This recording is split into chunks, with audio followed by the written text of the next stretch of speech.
to the area, but they won't have their young there, they won't feed there, they won't live there. So every time there's a turbine put in, it's 2 to 3 kilometers of environment is destroyed. Well, all the turbines, I know the man very well. He lives right beside a nature reserve. And I've called the Conservation, which is the authority around this area that takes care of our parks. I asked him, what wildlife lives in that park? He said, sorry, I can't tell you because we've got to protect it. We don't want you knowing. And I said, well, that's interesting. I said, there's a gentleman who's going to put a turbine right beside the edge of the park. And I said, I know very full well that any turbine that goes in, 2 to 3 kilometers of the environment is destroyed, or not destroyed. Wildlife can't live within it. I said, what are you going to do about it? And they said, we can't do anything about it because the Liberals decide what to do. So in other words, that park is gone. It's done. All the rare wildlife that's in that park will either have to exit, or it'll stop breeding, or it'll start having health problems, and then it'll be gone. That park will be dead. It's called Fleetwood National Park. It's just, you go on the Highway 35 here, you go south, you'll see a sign, and it's on Ballyduff Road. At the very end of it, you won't see it tonight, obviously. It's a beautiful little park. Very, very interesting. Lots of very interesting wildlife in there. Very rare birds, salamanders, all these other things. Things that can't just go somewhere else because they need a particular type of habitat. This habitat will now not be suitable for them, and they will all have to either leave or stop reproducing. It'll be a wasted land. And yet I'm not allowed to know what they are because they're afraid I'm going to hurt it. Quite ironic. Anyway, now Stu spoke a few minutes earlier. He is sort of our community expert on the Oak Ridges Moraine Act and what some of the requirements are that the turbine companies are going to have to respect because of the Oak Ridges Moraine. But it's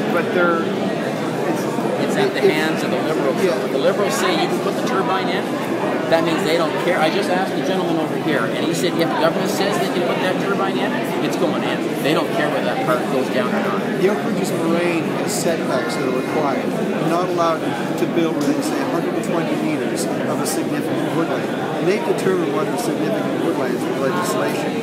Now, however, there was an amendment made to the Green Energy Act which allows them to show how building within that 120-meter setback would not negatively affect the growth of those woodlands.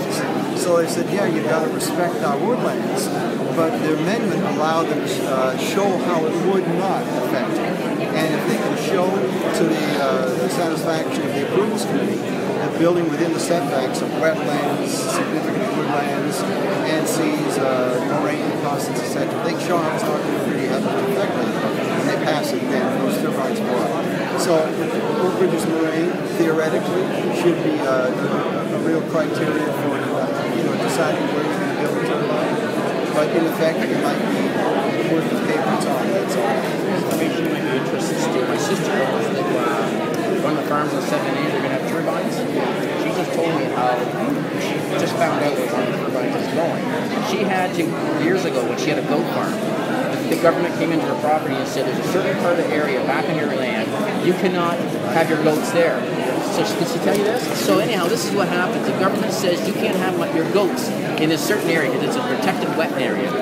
So they gave her the money to build fences to protect that area of her property from her goats. Well, now the turbine is going smack dab in the center of that area. The government used to say goats couldn't go through. It was a big giant turbine who's going to have thousands of tons of gravel poured in all around it to protect this turbine. Basically meaning it's going to waste that conservation area out. That was considered to be a hydrologically sensitive area because the water was so near the surface and the sand there. And those are all protected by Oak Ridges Moraine. And her daughter found arrowheads in there. Yeah, well, that's another thing. The Aboriginal burial ground is just beside their land, but the turbines will get it when there. This government is doing this to get your vote in Toronto. But they're hoping that you will all be too ignorant to know the real facts about industrial wind turbines. It's the truth. I'm not saying you're ignorant in any rough. I just mean you don't know the facts. And that's all they need. All they need is you to say, oh, it's green. But in reality, what's green about building something that's 14% efficiency rate? Would you put a furnace in your house that has a 14% efficiency rate? We had a fellow on our committee that was responsible for overseeing Bruce and Darlington. And when we visited, he came and sat with us for a couple of weeks. He said, this is ridiculous. He said, I cannot not been built and designed to take the fluctuation that wind turbines are going to produce. He said it's going to cost more in infrastructure than those things that will produce. So it's a scam. Not to mention, to keep this in mind, 7,000 turbines is the goal of the Ontario government. 7,000 turbines will give us a little less than 2% of our power, but that's only if they run at 100% efficiency rate. No turbine in the world runs at 100% efficiency rate. The best they can get is 30%. That's the best. That's the ones out in the ocean. The ones on land usually run at 14%. So you're looking at somewhere between less than 1/2 of a percent of our electricity is going to actually come from these turbines, and it's going to cost billions of tax dollars. We would have to have well over 500,000 turbines across Ontario, basically tearing the environment apart, because nothing can live within 2 to 3 kilometers of each turbine. I'm not talking about wildlife, not humans. Which means they would fragment all of Ontario, wiping out species after species of wildlife.